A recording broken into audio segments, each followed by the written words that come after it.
লিস্টে নাম আছে, সে যদি দুতলা ঘরও হয় আর তৃণমূলের যদি কর্মী থাকে ঝান্ডা ধরে করে সে ঘরটি পাবে।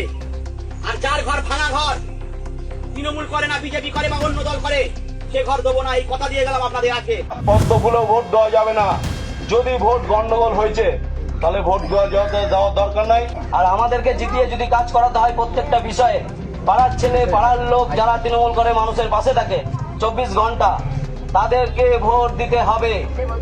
এবছর যেন ভোট নষ্ট না হয়, পরিষ্কারভাবে বলে দিচ্ছি, খাতা এন্ট্রি করা থাকবে কোন বাড়ির কে ভোট দিচ্ছে, আমরা সব পুরো মোটামুটি আমাদের ক্যামেরা থাকবে।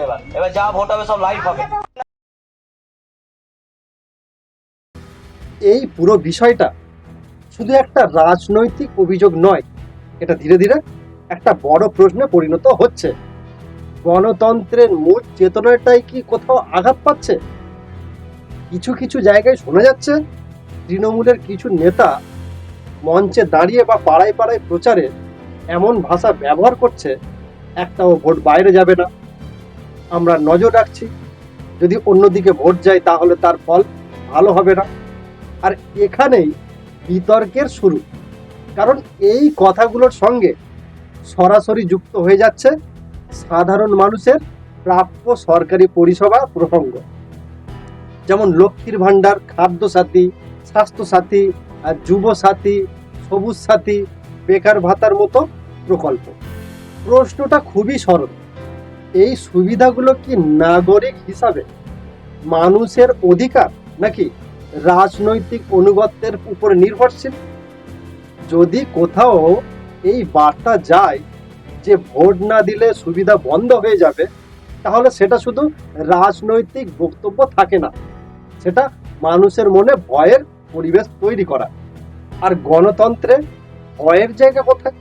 এটাই বলবো, দিদির আশীর্বাদ নিয়ে, দিদিকে শ্রদ্ধা জানিয়ে, প্রণাম জানিয়ে সমস্ত সোনারপুর দক্ষিণের এটা যাচ্ছে একই দিনে মমতা বন্দ্যোপাধ্যায় আজকে নমিনেশন দিচ্ছেন, কি বলবেন? এটাই বলবো, দিদির আশীর্বাদ নিয়ে, দিদিকে শ্রদ্ধা জানিয়ে, প্রণাম জানিয়ে সমস্ত সোনারপুর দক্ষিণের মানুষের আশীর্বাদ ভালোবাসা নিয়ে আজকে আমি নমিনেশন ফাইল করতে যাচ্ছি। আশা রাখি আগামী দিন বড়দের আশীর্বাদ আমার সাথে থাকবে, ছোটদের ভালোবাসা থাকবে, সমগ্র সোনারপুরবাসীর ভালোবাসা আশীর্বাদ আমার সঙ্গে থাকবে, এই আশা রাখবো। যেভাবে মিছিল করে এলেন, কি বলবেন দলীয় সমর্থকদের উদ্দেশ্যে? মানুষের সমর্থন, স্বতঃস্ফূর্ত সমর্থন, এবং আমি আপ্লুত। আমি সত্যি এত ভালোবাসা সোনারপুরের মানুষের পেয়েছি গত 5 বছর।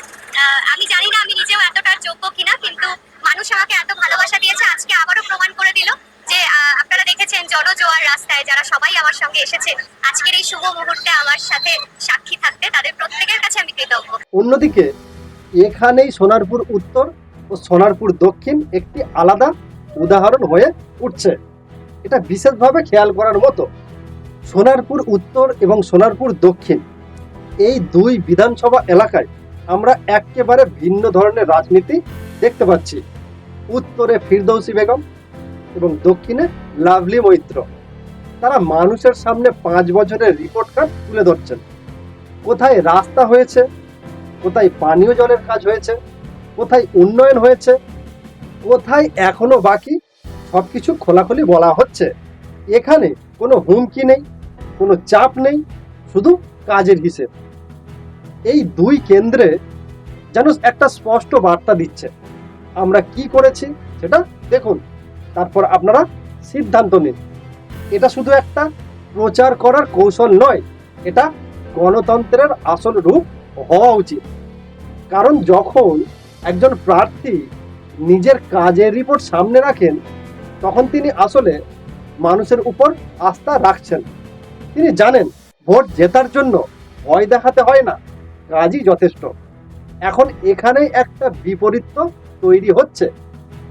একদিকে কিছু জায়গায় ভোট না দিলে খারাপ পরিণতির বার্তা, আর অন্যদিকে সোনারপুর উত্তর ও দক্ষিণে কাজের স্বচ্ছ হিসেব আর মানুষের উপর বিশ্বাস।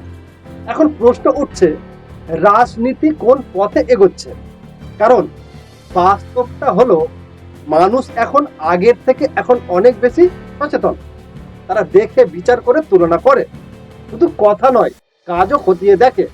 আর এই জায়গায় এসে যদি কেউ মনে করেন যে চাপ সৃষ্টি করে বা ভয় দেখিয়ে ভোট আদায় করা যাবে, তাহলে সেটা হয়তো উল্টো ফল দিতে পারে।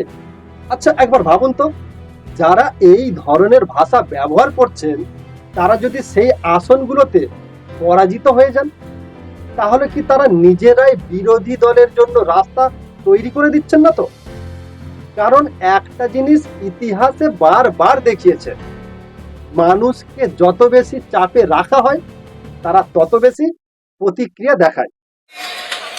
रुकना नहीं, आगे में भी चलना है, बुझना नहीं, दिल में है आग, आसमां गवाह,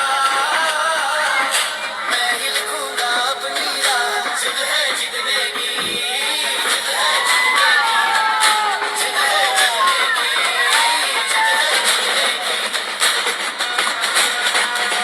जो थक गए हैं उनको ठहरने दो, मैं तो सवेरा हूँ, मुझे उभरने दो, राख से उठेगा फिर से।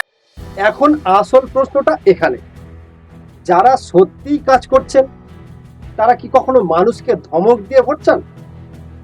সরকারি প্রকল্প কি ভোটের বিনিময়ে দেওয়া হয়, নাকি সেটা নাগরিকের অধিকার? যারা এই ধরনের হুমকি দিচ্ছেন তারা কি দলের ভাবমূর্তি ভালো করছেন, নাকি ধীরে ধীরে ক্ষতি করে দিচ্ছেন? আর সোনারপুর উত্তর ও দক্ষিণের মতো মডেল, যেখানে কাজের রিপোর্ট কার্ড সামনে রাখা হচ্ছে, এটাই কি ভবিষ্যতে রাজনৈতিক পথ হওয়া উচিত? আর শেষ কথা একটাই, গণতন্ত্রের শেষ কথা বলে মানুষ, কিন্তু সেই মানুষ যদি মনে করে তারা ভোট দেওয়ার স্বাধীনতার প্রশ্নের মুখে পড়ছে, তাহলে সেই ক্ষোভ কোথায় গিয়ে প্রকাশ পাবে? আপনি কি মনে করেন এই ধরনের বক্তব্য কি সত্যিই ভোট বাড়ায়, নাকি উল্টোভাবে কমিয়ে দেয়? আপনার মতে সোনারপুর উত্তর ও দক্ষিণের এই রিপোর্ট কার্ড রাজনীতি কি সঠিক পথ? আপনার এলাকায় কি এই ধরনের কি কিছু শোনা যাচ্ছে? অবশ্যই আপনার গুরুত্বপূর্ণ মতামত ভিডিওর কমেন্ট বক্সে জানাতে ভুলবেন না। ধন্যবাদ।